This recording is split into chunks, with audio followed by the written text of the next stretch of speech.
Hello, welcome to Ted's Fish Room.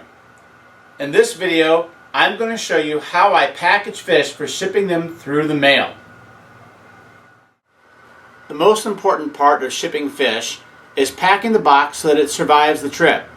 It is important that the fish survive the trip too, but the box is on its way into a rough and tumble journey. If it breaks or the bags start to leak, all is lost. Let's take a look at some of the materials I prefer to use. First off, you need a box. It's important that the box have cardboard around it. That's what's going to keep the box held together. I use panels. These are styrofoam panels that are tongue and groove locking. We're going to demonstrate those in a few minutes. I've got some newspaper that we use for insulation and for water absorption. We have a heat pack. For most of the time of the year, except for the summer, you need a heat pack. I've got my fish bags and rubber bands. These are 3 mil fish bags.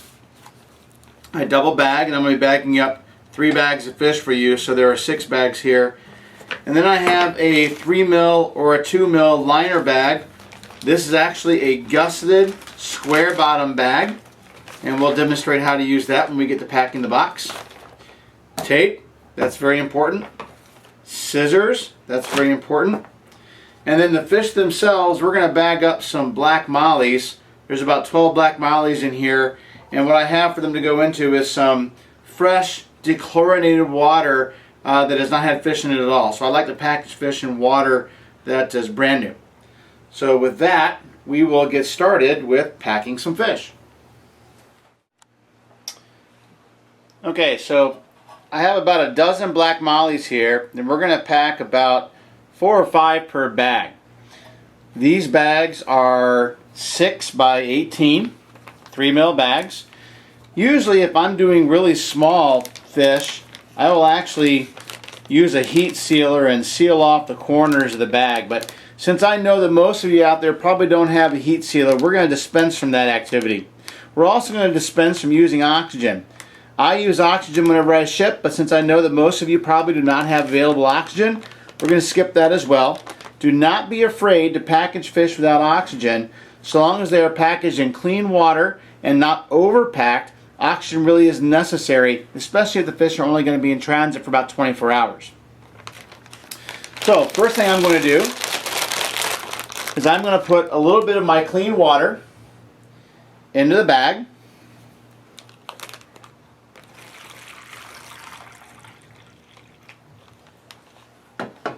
And then I'm going to pour in 4 or 5 of these black mollies. There's 4. Okay, now I'm going to check out my, put a little more water in the black mollies here so they don't get too freaked out. Set these aside for a moment. Okay, now the box that I use has an internal height of about 9 inches. So I would like my bag to end up with about a 6-inch or 7-inch height. So I really only want the height of the bag to be about this high, about this tall. So this is actually a lot of water. It's too much water for the fish to need. So I'm going to pour some of this out.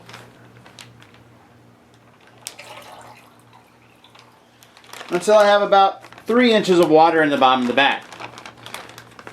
I'm going to close that bag up so that about half the bag is full of water.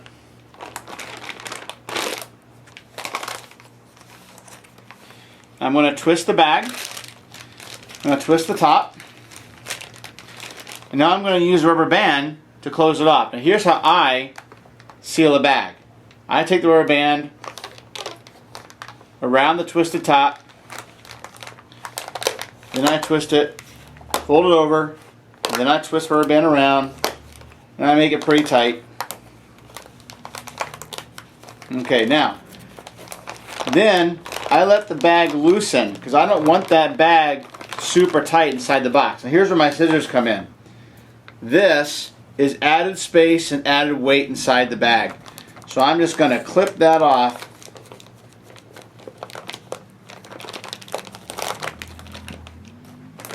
And now this bag is sealed up and ready to go. Alright? That's actually pretty good. I'm squeezing on it, and it's not coming unwound. It's not falling apart. So I'm going to double bag this bag.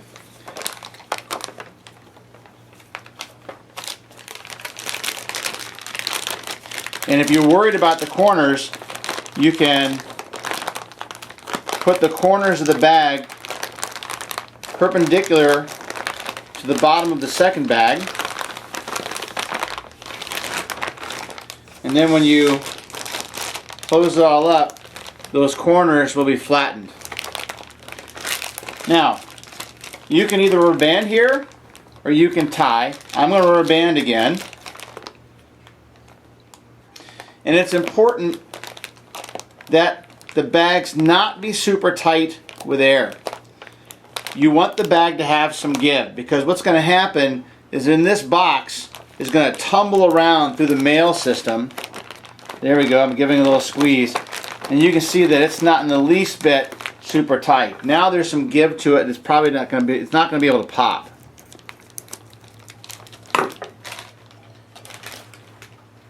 And there is one bag of fish ready to go. So I'm going to turn off the camera and go ahead and bag the other 3 bags. Okay, now we have our 3 bags of fish all packed up, ready to go. Not too tight, not too loose. And now we're going to pack them up into this liner bag. Notice that now these are double bagged. So in effect, we're going to have a triple bag situation. So I'm going to take a piece of newspaper and very loosely crumple it up and just kind of put it down the bag like this. I'm just going to take my bags, set them in right like that. I'm going to take my other piece of newspaper, set them on top. I'm going to close the bag around them to get some air out. Now I'm going to tie off the top again with rubber bands.